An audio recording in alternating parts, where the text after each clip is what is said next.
Ladies and gentlemen, this is TVP World. I'm your host Benjamin Lee, and welcome aboard the Eastern Express. Since taking power in 1999, Vladimir Putin has presided over a regime where critics, defectors, and political opponents frequently meet violent or suspicious ends.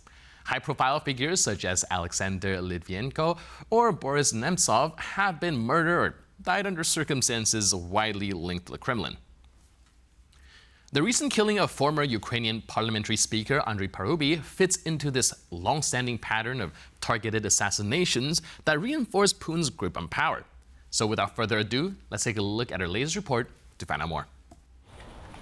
Andre Perubi, a prominent Ukrainian lawmaker, has been shot dead in the streets of Lviv. The incident has put Ukraine's political scene on edge. Although a suspect in the murder has been detained by Ukrainian authorities, an investigation is still pending. Many forces are involved. All that is necessary. The crime was, unfortunately, carefully prepared. But everything is being done to solve this crime. Parubiy was active in Ukrainian politics ever since the Soviet Union started to unravel. He played a prominent role in both Ukraine's 2004 Orange Revolution and the 2013 to 2014 Maidan Revolution against then-President Viktor Yanukovych. The man's political career has been filled with moments of opposition against pro-Russian figures. Ukraine's security service for the Lviv region has said that there is, quote, operational information indicating the possible involvement of Russian security services. Should the SBU's initial information prove to be true, it would not be the first time that the Kremlin has reached beyond its own borders to assassinate those it considers threats to its designs. And now, let's zone in on the East-planning portion of our show.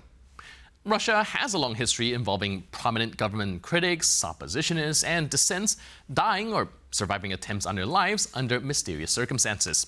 From Alexei Navalny to Yevgeny Prigozhin, here are some of the most popular cases over the last couple of decades.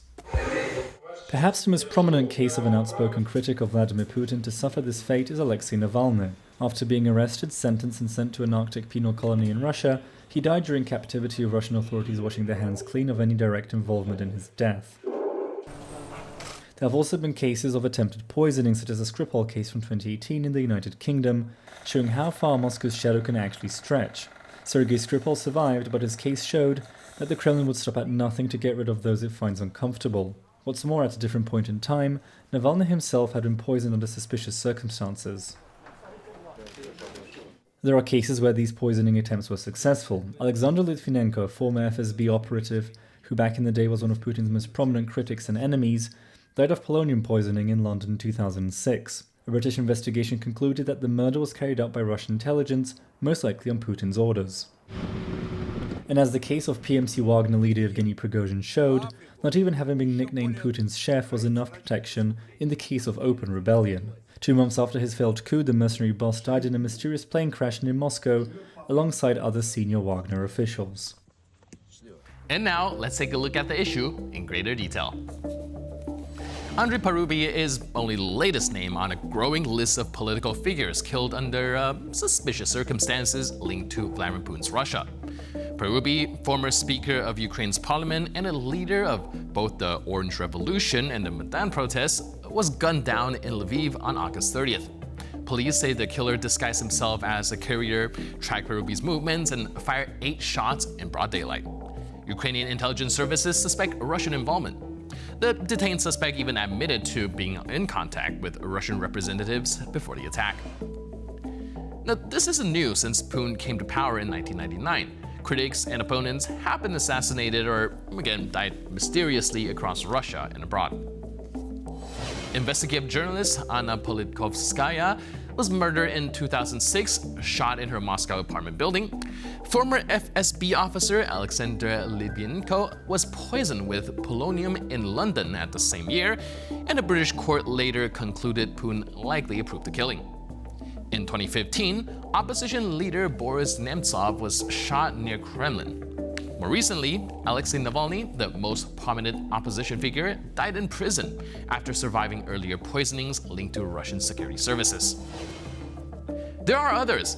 Sergei Yushchenkov, shot in 2003, Sergei Magnitsky, who died in prison after exposing government corruption in 2009, Denis Voronenkov, killed in Kyiv in 2017, Yevgeny Prigozhin, whose jet just exploded 2023 after his mutiny against the Kremlin.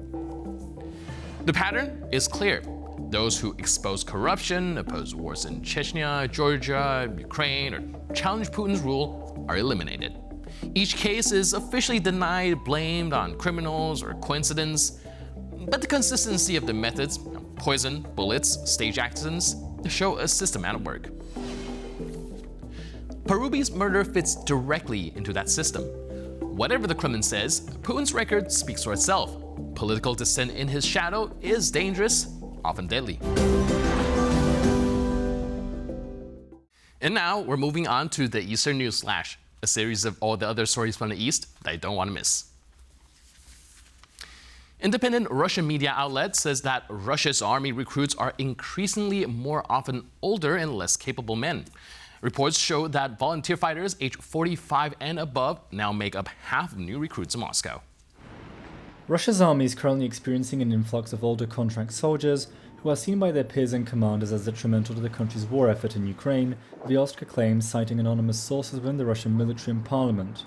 Some Russian soldiers have allegedly been complaining about the lack of these new recruits' physical capabilities due to their age. The Russian armed forces have been carrying out widespread recruitment campaigns meant to promote military contracts. Russian authorities have been offering higher pay and other incentives to replenish the number of troops being lost in the battlefields across Ukraine. Moscow has so far been hesitant to carry out another round of mobilization, as it is seen as extremely unpopular in the country. Monitoring groups say that the pace of Russia's advance in Ukraine slowed down in August compared to previous months. The Russians were able to occupy less than 500 square kilometers of territory last month.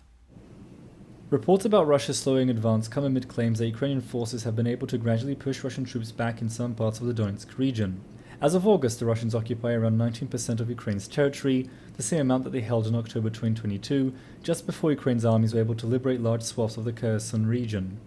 The Deep State Monitoring Group points out that while the overall amount of territory captured by the Russians has been negligible since October 2022, Ukraine has lost roughly the same amount of land as was liberated in the Kherson region. Other observers believe that the stalemate shows that Russia is unable to transform its tactical victories into strategic successes. And that's all on this episode of Eastern Express. For more news, update, and commentary, please stay tuned to TVP World.